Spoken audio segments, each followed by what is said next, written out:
Sumqayıt şəhərində ümummilli lider Heydər Əliyevin anadan olmasının 102-ci il dönümü münasibətilə silsilə ağacəkmə aksiyaları keçirilib. Sumqayıt şəhər İcra Hakimiyyəti başçısının sahə inzibati ərazi dairəsi üzrə nümayəndəliklərinin, Azərbaycan Dövlət Su Ehtiyatları Agentliyinin Sumqayıt Su Kanal İdarəsinin 2 sayılı nasos stansiyasının, xəstəxana və məktəblərin həyətyanı sahələrində ağaclar əkilib. Ulu öndərin əziz xatirəsinə dərin ehtiram əlaməti olaraq keçirilən aksiyalarda məqsəd yaşıllıqların artırılmasına, ətraf mühitin sağlamlaşdırılmasına töhfə verilməsi olub. Aksiyalarda torpaq iqlim şəraiti nəzərə alınaraq, seçilmiş ağac növləri uyğun sahələrdə əkilib, onlara müvafiq agrotexniki qulluq göstərilib. Əkilən ağaclar ərazidə estetik görünüş yaratmaqla yanaşı, ətraf mühitlə müsbət təsir göstərərək ekologiyanın yaxşılaşdırılmasına töhfə verəcək.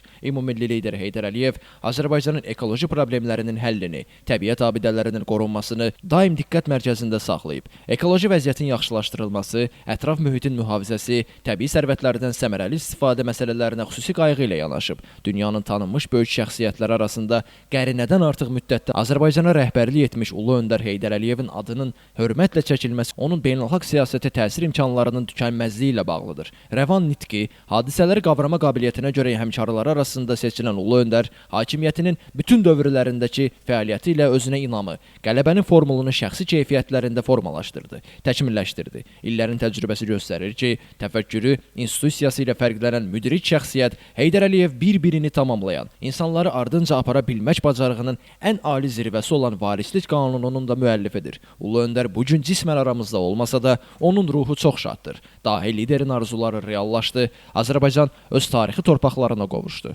Müzəffər Ali Başkomandan, Prezident İlham Əliyevin rəhbərliyi altında Azərbaycanın sözdə yox, əməldə real və məğlub edilməz ordusu Ermənistanın ardıcıl təxribatlarının və yeni işğal planlarının qarşısını almaq, işğal altında olan torpaqlarımızı azad etmək məqsədilə sentyabrın 27-sindən etibarən zəfər yürüşünə başladı. 44 gün davam edən hərbi əməliyyatlar çərçivəsində Azərbaycan ordusu Ermənistanın 30 il ərzində Qarabağda qurduğu istehkamları darmadağın etdi, işğal altındakı torpaqları düşmən əsarətindən azad etdi. Noyabrın 8-də Azərbaycan xalqı heç zaman yaşamadığı sevinci və fəxarət hissini yaşadı. 28 illik həsrətdən sonra böyük əhəmiyyət kəsb edən və rəmzi məna daşıyan Şuşa şəhəri işğaldan azad edildi. Ali Başkomandan İlham Əliyev Şuşasız Qarabağ, Qarabağsız Azərbaycan yoxdur deyən Ulu Öndərin vəsiyyətini həyata keçirdi, xalqımıza qələbə sevincini yaşatdı. Vətən müharibəsində dərindən düşünülmüş hərbi strategiya, döyüş əməliyyatlarının məharətlə həyata keçirilməsi Azərbaycanın müstəqil dövlət və ordu quruculuğunu tam təsdiq elədi. Bu qələbə Azərbaycanın beynəlxalq mövqelərinin daha da möhkəmlənməsində,